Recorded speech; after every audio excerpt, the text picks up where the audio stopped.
Et voilà, donc du coup je viens de terminer le chapitre 15, le début de la fin. Il porte très très bien son nom celui-là.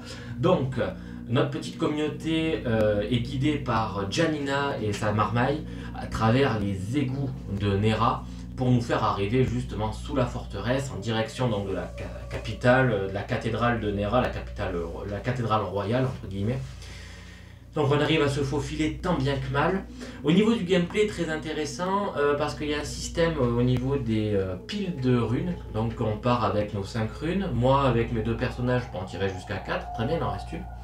Et les runes qu'on n'utilise pas, lorsqu'on ouvre une porte, la rune qu'on n'a pas utilisée va rejoindre directement la piste d'initiative. Et ça me fait dire que, et ça m'a fait dire, je me suis fait surprendre une fois, eh ben, ça va nous préparer à quelque chose de costaud à la fin. Donc ok, j'ai mis une de piles de tuiles de runes sur la piste d'initiative. Et effectivement, on arrive à la fin à un affrontement qui est costaud.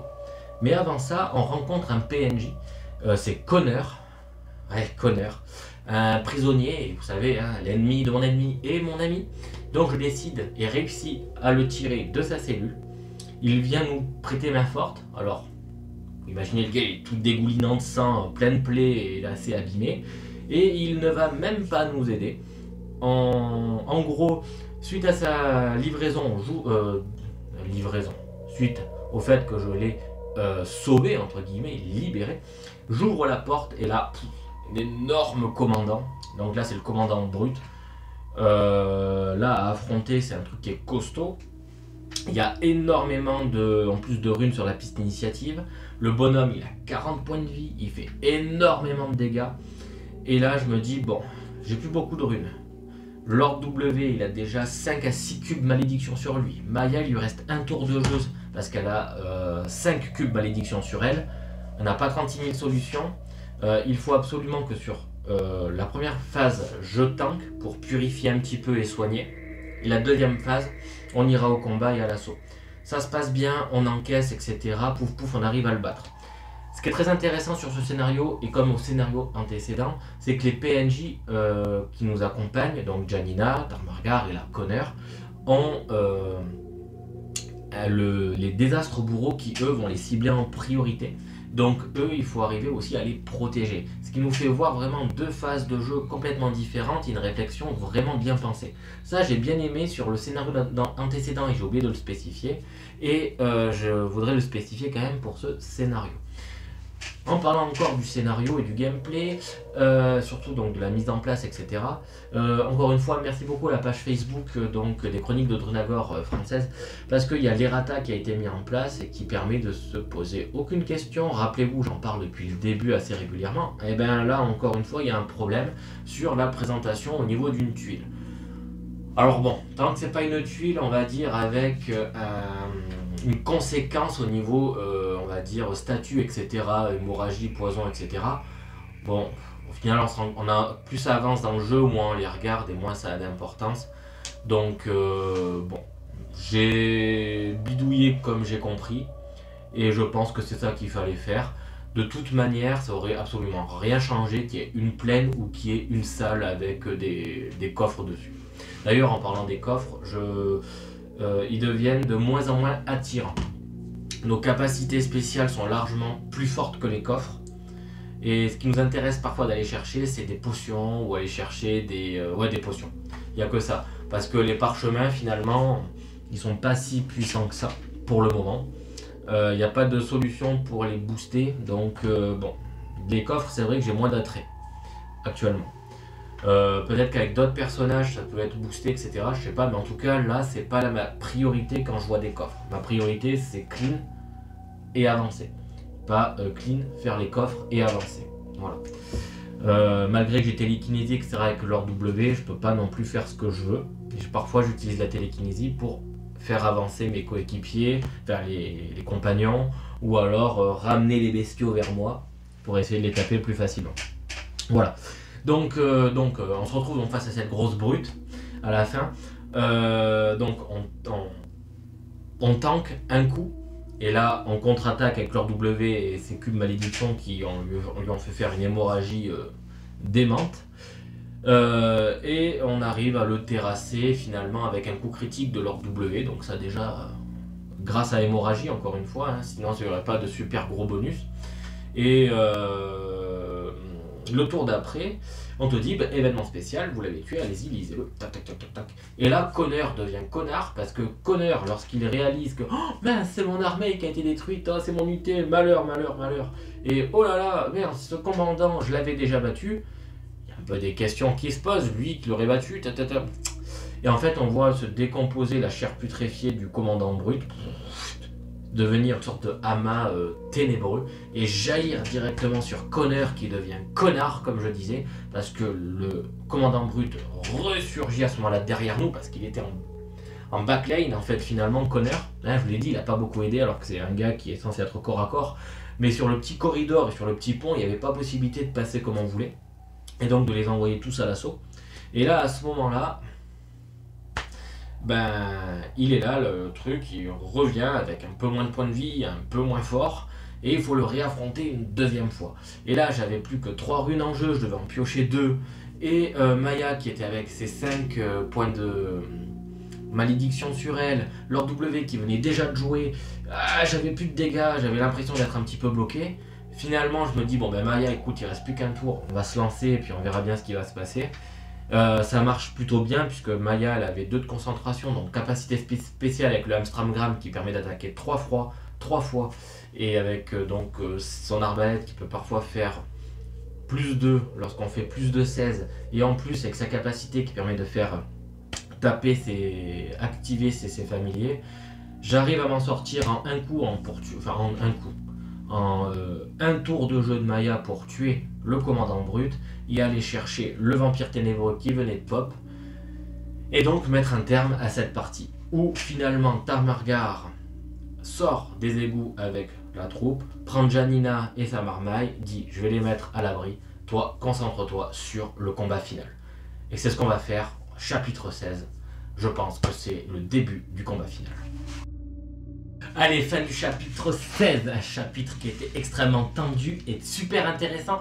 Donc, on se retrouve, en fait, Maya et Lord W aérés dans les tréfonds de Nera et d'aller chercher, en fait, à la tombe de Klee et de sa mère, il me semble, ou de sa femme, je me souviens plus très bien. Et dans l'idée, souvenez-vous, on avait fait une promesse, on devait ramener un médaillon, et ce médaillon, on devait le mettre dans la tombe de sa mère, en fait, hein, au final, ou de sa mère. Et donc, on traverse le souterrain, etc. Jusqu'ici, pas trop de complications, si ce n'est que maintenant, les runes, elles arrivent par lot de 2, donc ça va très vite, ça fait très mal. Là, pour le coup, ça nous embête beaucoup. Qu'est-ce que j'ai oublié de dire? Oui, au scénario d'avant, j'ai débloqué des capacités de niveau 2. Donc pour Maya, je lui ai débloqué une capacité de niveau 2 attaquant qui est en fait la triple frappe. Donc ça c'est peut-être très fort, mais là j'en ai pas eu l'utilité. Et j'ai débloqué pour Lord W compétence de sagesse, bénédiction des ancêtres, purification 1, soin 3 et rappeler jusqu'à 2 autres cubes action. Ça c'est très fort pour attaquer et faire renouveler son set sur le même la même phase sans avoir à faire de rappel. Donc ça veut dire que là du coup j'oriente plus Lord W pour un corps à corps au combat. C'est là où j'ai vu qu'il faisait le plus de dégâts là actuellement, puisque c'est comme ça qu'il est orienté avec la capacité de saignement, d'hémorragie. Donc je suis en train de délaisser un petit peu cet aspect là. Voilà. D'ailleurs j'arrive donc à la fin donc, de ce scénario où on affronte le gardien du coffre de Keria. Et en fait qu'est-ce qu'il y a dans ce coffre? On doit y mettre dans la tombe en fait de la mère de Klee, on y met donc le médaillon en question, et dans le coffre il y a une amulette en fait, une amulette de pouvoir qui est en fait le cœur finalement du roi des morts vivants en fait entre guillemets, et on nous donne donc la possibilité lors de ce qu'on la trouve, on nous donne 2 possibilités. J'ai fait un choix qui me paraissait totalement logique par rapport à ce qu'on a affronté jusqu'ici. Peut-être que j'aurais eu un autre type de personnage, j'aurais fait un autre choix. Ce qui fait que, bon, tout simplement, oui, vous avez vu, je suis un petit peu assez chaud, assez plein d'entrain, plein d'envie, parce que j'ai envie d'aller à la suite, là, en fait, j'attends que ça. Et donc, du coup, je bats le gardien à la fin, qui a quand même 60 points de vie, c'est pas évident du tout. J'ai réussi à caser un critique avec hémorragie avec leur W, donc déjà ça a bien aidé. Et je crois que je l'ai fait en 1-1 avec leur W et la Maya elle a rien fait en fait au final parce qu'elle était, elle était trop loin en fait au final, elle se déplace pas assez vite. Donc du coup je le bats, je m'en sors plutôt très bien. Je vois que mon personnage est énormément monté en puissance, il est très fort. Là j'ai réussi à récupérer donc les 2 coffres qu'il y avait au milieu. Vous voyez, bon là du coup tout à l'heure je disais les coffres ça aide pas trop, ben là je m'en suis servi, j'ai pris les risques et j'ai réussi à trouver des potions et des parchemins qui m'ont soigné correctement et notamment enlever un trauma, ce qui m'a permis de prendre des risques, donc ça vraiment ça c'est chouette. J'aurais fait autrement sinon. Le conseil que je peux vous donner sur ce scénario par rapport à ce combattant extrême à la fin, c'est de préparer votre phase de combat. Il est un peu éloigné, il se déplace pas très vite. Certes, il va renouveler ses cartes de... Moi, je l'ai compris comme ça avec Maelstrom, il doit renouveler à chaque fois ses cartes de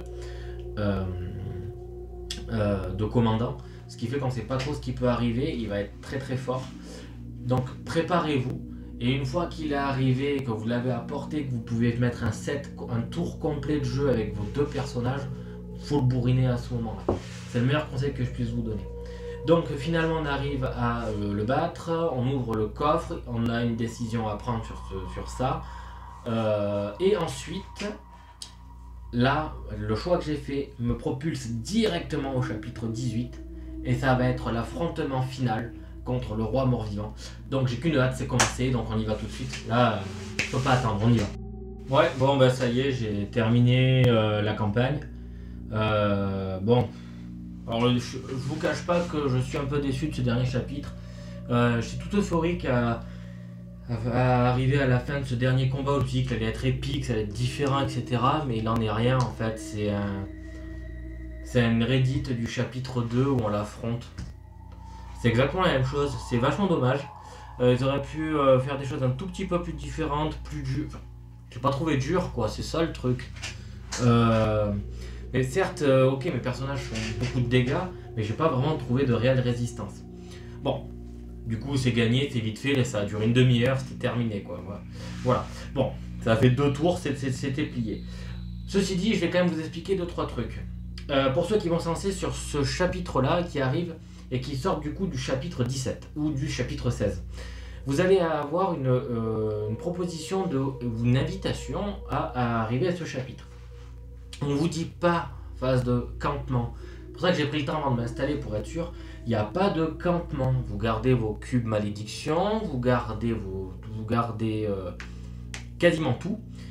Et arrivé à ce chapitre, on vous explique pas à pas pour la mise en place. Parce que vos cubes malédiction vont donner des points de vie.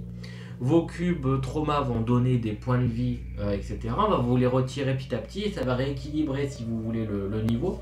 Donc ça plutôt c'est, enfin rééquilibré entre guillemets parce que là ça a été chaotique. Et voilà, à savoir que moi je l'affronte, il a 90 points de vie après avoir résolu parce que j'avais quand même pas mal de répercussions qui ont fait descendre les points de vie. Voilà, mais j'avais quand même pas mal de trauma avec leur W, je crois que j'en ai rajouté 30 ou 40 de points de vie à leur W. Ouais, j'en avais 6 de trauma, 6 x 5, 30, ouais, donc c'est ça. J'ai rajouté 30 points de vie rien que comme ça. Donc je m'en sors plutôt bien. Je suis assez satisfait de la campagne. Bon, du coup, sincèrement, ça monte et puis ça s'essouffle comme un faux flanc loupé, quoi. C'est comme un faux soufflé, c'est dommage. Pourquoi? Parce qu'au niveau de la narration, il n'y a rien d'extraordinaire. Je pense que le twist dans le chapitre 17 est intéressant pour l'avoir un tout petit peu lu. Alors je vais vous pitcher un petit peu. Si vous perdez le chapitre 16 ou si vous faites un mauvais choix sur le chapitre 16, On vous propose de faire un chapitre 17 avec des nouveaux personnages et d'aller, on va dire, relever votre héros qui devient corrompu et enfin affronter le roi mort-vivant. C'est intéressant, je pense que ça aurait été plus intéressant ça, plus long, plus dynamique, plus enthousiasmant que ce chapitre que je viens de faire là. Donc la fin, si vous voulez même pas la jouez pas. Sincèrement, il n'y a absolument aucune... il n'y a aucun débat là-dessus, il est vraiment moyen, je trouve, ce dernier chapitre. Donc qu'est-ce qui se passe? En fait, on le tue et on devient le héros de Darren. Voilà, on n'a pas plus de développement du lore, on n'a pas une invitation sur une nouvelle extension, on a ça s'arrête là. Donc ça, je trouve ça super dommage, alors que pour les autres extensions, on va dire, qui étaient en parallèle, on te disait, bah là tu peux y aller, là tu peux y aller, etc.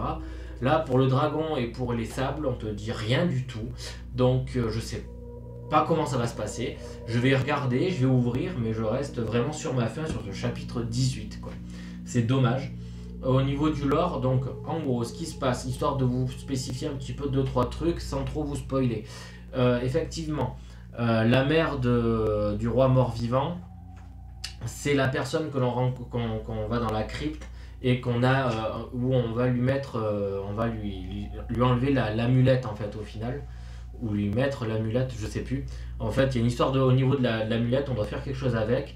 Et c'est sa mère. Je sais plus si c'était la sœur, etc.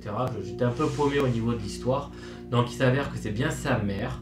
Comme avait dit lors de Kli, comme quoi quand il y a eu l'affrontement entre Gilgamesh et etc., que c'était bien avec sa mère qu'il fallait mettre l'amulette au creux des reins de la mère pour pouvoir l'affronter. Et c'est bien ce qui a été fait pour pouvoir le vaincre. Et en fait, il s'avère que ce personnage, ce méchant, ce roi mort-vivant, qui n'en est pas en fait un vrai, c'est une liche en fait au final, pensait être suffisamment inconnu et sa mère inconnue pour ne pas la retrouver et le tuer. Il s'avère que il s'est trompé. Voilà. Ensuite, écoutez, j'ai pas grand chose à dire. Je suis assez déçu. J'aurais voulu un peu plus de challenge. Donc peut-être qu'on aura ce challenge supplémentaire lorsqu'on fera le stigmate de l'enfer, le désert des stigmates de l'enfer. Ensuite, ou alors le dragon. Je sais pas. Vraiment, je sais pas. Comme je dis, je reste sur ma faim.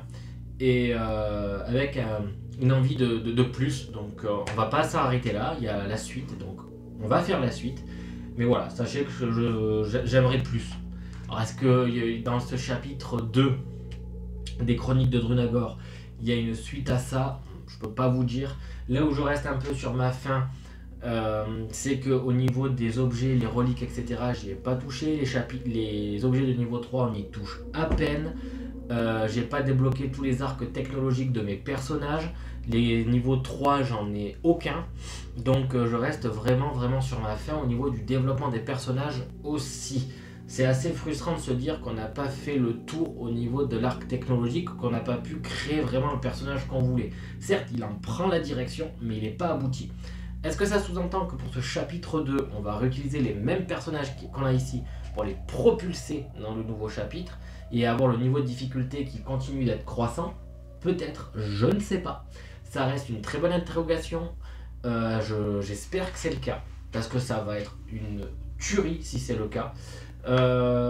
Pour ce qui est d'autres choses, qu'est-ce que je voulais dire? Oui, alors du coup, qu'est-ce que j'en retiens en termes de positif pour le moment au niveau de la campagne? La narration, elle est, on va dire, elle est plus, si vous voulez, elle est bien, sans être vraiment très expert. Reste familial, je pense que je le dis depuis le début, ça reste quelque chose qui est classique, il n'y a pas d'innovation, ça donne un bon fil rouge, au moins c'est facile de rentrer dedans et de prendre le pli, donc déjà ça c'est à la fois chouette et un petit peu dommage, quand on en attend un peu plus au niveau de la narration. Par contre, ce qui est super sympa, c'est que ce socle qui est très solide, ils en ont fait avec le livret d'interaction quelque chose de super chouette. En fait, il y a tellement de possibilités que vous pouvez rejouer le jeu sans aucun problème. Vraiment, j'insiste, la rejouabilité du jeu est énorme. par plusieurs choses. Les interactions que vous allez avoir à faire dans le livret d'interaction, donc les choix que vous allez faire là. Les monstres que vous allez affronter, je rappelle que les trois quarts du temps, vous allez les tirer au hasard, etc. Ça va débloquer donc des personnages opposants qui vont avoir une stratégie, un pattern différent, et en plus vous avez les faces recto verso, suivant comment vous les tirez, vous allez pouvoir complètement changer les parties les unes des autres. En plus, on n'oublie pas de les retourner à chaque fois pour un pattern évolutif au cours de votre même partie. Ce qui fait que vous allez par exemple avoir des cultistes qui vont venir par exemple vous taper, ensuite qui vont s'éloigner pour soigner d'autres bestioles. Ça c'est vachement chouette de voir un gameplay comme ça. On se dit punaise, on joue vraiment contre quelqu'un, et ça c'est vraiment très très chouette au niveau cœur du gameplay. Et comme ça donne encore envie d'y jouer, d'accord? C'est pas des patterns bloqués où on peut arriver à trouver, on va dire, un certain point pour les bloquer qui bouge plus, et puis voilà. Non, du tout, ça c'est vachement chouette. Le système des portes, on va voir si ça va être vraiment super intéressant ou pas si on refait un run dessus, mais faut voir que quoi qu'il arrive, ça aussi va apporter énormément de rejouabilité vu que c'est une autre proposition aléatoire. Donc encore une fois, rejouabilité plus. Quand vous allez affronter les commandants, vous n'allez jamais avoir les mêmes cartes. Ça c'est beaucoup de choses que j'ai déjà dit au cours donc de tous ces rapports et réactions, mais ça reste vraiment important que vous le compreniez, la rejouabilité est énorme. En plus, si vous choisissez des personnages différents, avec des rôles différents, est-ce que vous allez déjà les choisir en tant que défenseur, en renfort, en leader, en attaquant, en contrôleur? Est-ce que ces mêmes personnages, vous allez les orienter dans leur classe actuelle, vous allez les changer directement, en faire des prêtres, en faire des chasseurs, en faire des assassins, etc. Tout ça fait que le jeu est extrêmement riche. En faire le tour est très compliqué. En profiter, ça c'est très facile par contre. Donc n'hésitez pas. Ça, pour le coup, si vous le cherchez, un dungeon crawler qui réponde à tous les critères que je viens de vous citer, il marche très bien. Au niveau du matériel et des figurines, c'est clair que c'est pas les plus belles figurines du monde. Par contre, elles font largement le taf, elles sont agréables, faciles à manipuler, très faciles à ranger. L'inconvénient de ce matériel, vu que nous y sommes, c'est que ça nécessite forcément beaucoup de mise en place. Donc un temps d'installation certain, un temps de rangement certain, et une place sur la table certaine aussi.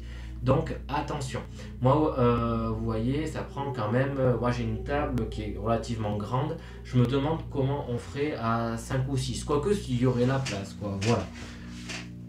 Enfin 5 ou 6, 5 déjà c'est déjà bien pour le jeu vu que c'est le maximum.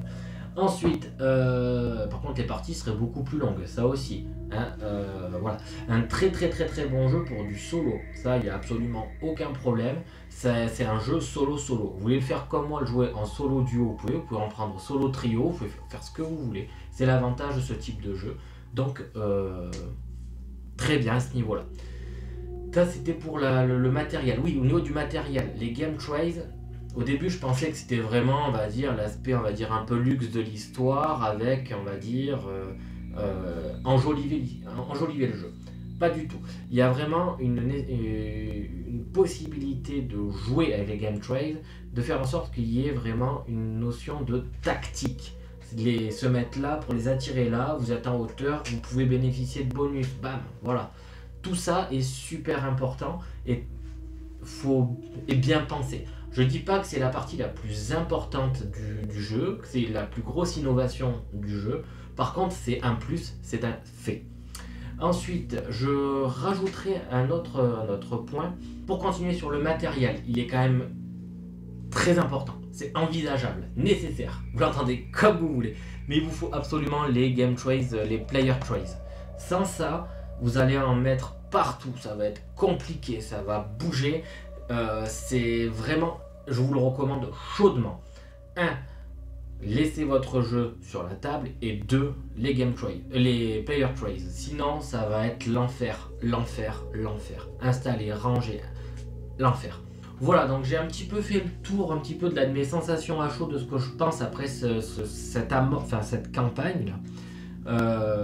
Avec donc le matériel, ce que j'en ai pensé, etc. Les petits points qui moi m'ont chagriné un petit peu maintenant, parce qu'il y en a, la narration, le Wuthu qui m'énerve, il y aurait tellement vraiment plus, il Il y aurait eu vraiment une possibilité de mieux faire. La gestion des couleurs et des personnages adversaires. J'entends par là quand vous avez 3 ou 4 monstres blancs à faire jouer, donc qui joue avant l'autre, qui c'est qui prend les dégâts, comment les repérer, etc. C'est pas forcément très évident, donc prenez le temps, mettez-vous des repères, faites en sorte que pour vous ce soit clair. Peut-être que la manière dont le jeu le propose ou etc. ne vous convient pas, faites-le comme vous le sentez. Parce que c'est votre jeu déjà dans un premier temps, mais c'est aussi ouvert à plusieurs possibilités de repérage. Donc vous faites comme vous voulez et ça n'est pas un très gros frein. J'entends par là, je pense que pour les mises en place, quand j'en vois là, il y a 5 héros, vous en avez de partout des mobs et à les reconnaître, vous avez plusieurs monstres blancs et tout, je me dis mon dieu qu'est-ce que ça doit être, mais finalement je pense qu'en se posant, ça doit être relativement simple. Voilà. Donc ne pas avoir peur de ça. Donc je parlais de mise en place, ça va être un frein là aussi, la mise en place et le rangement, il y en a. C'est long à ranger, c'est long à installer quand même, d'accord. Donc rangez pas tout votre jeu. Hein. Faites en sorte que ce soit facile à disposer sur la table, que vous puissiez le mettre en place, le désinstaller, relancer une partie sans avoir à perdre trop de temps. C'est vraiment important, sinon ça va vous gâcher votre expérience sur ce jeu là. Ensuite j'aurais tendance à ah oui, ensuite voilà, les mots clés, j'ai fait tous les trucs jusqu'ici de la campagne, j'en ai beaucoup fait, il n'y a pas à dire, d'accord, vous l'avez vu, les mots clés, il y en a une pelletée énorme et tout le temps allez vas-y je vais chercher, etc. J'ai l'impression de passer mon temps à aller regarder les mots clés de ce qui fait quoi, et au début je me disais on va s'y faire. Mais non, on les retient quasiment pas, il y en a tellement, c'est pas évident, parfois je trouve pas ça explicite, les règles parfois sont obscures, donc c'est vrai que ça c'est vraiment un frein, et puis à la fin on se dit écoute, je le joue comme je le sens, parce que c'est un détail, ça joue à un point de dégâts, par exemple connerie du genre, préférez prendre votre point de dégâts et vous simplifier la vie, plutôt que de savoir si vous le prenez ou pas ce point de dégâts. Donc voilà, il y a aussi les fins de scénario où parfois vous ne savez pas si c'est comme là par exemple ce chapitre 16 à chapitre 17 à chapitre 16 à 18 ou chapitre 16 à 17, vous ne savez pas si c'est un chapitre qui est continu ou si c'est un chapitre avec une phase de campement. Et parfois ça bloque, vous dites écoute j'ai fini, je range et je passe à la suite. Grosse erreur. En fait, je me dis, si vous faites ça, faites une photo avant pour être sûr. Sinon, lisez au moins la mise en place du chapitre suivant pour être sûr. Là, ça m'a évité de faire une énorme bêtise. Et ça peut être le cas aussi sur d'autres scénarios, notamment celui dans le monde spirituel. Donc, prenez le temps, faites attention, c'est mal foutu à ce niveau-là aussi. Il faut juste prendre le temps de bien lire et parfois aller un petit peu plus loin. Voilà. Tac. Voilà, donc en gros un petit peu ce qu'il en ressort. Je ne m'étalerai pas plus que ça, je pense que j'en ai beaucoup dit. On va bien sûr continuer sur les chapitres suivants qui vont être donc le dragon et les sables. Les sables avec le vert là. Vous voyez un petit peu façon Dune, mais d'une version hardcore quoi. Donc bref, je ne sais pas par lequel je vais commencer, je vais voir. Mais en tout cas, on n'en a pas fini, il y a encore un peu de Drunagor à regarder.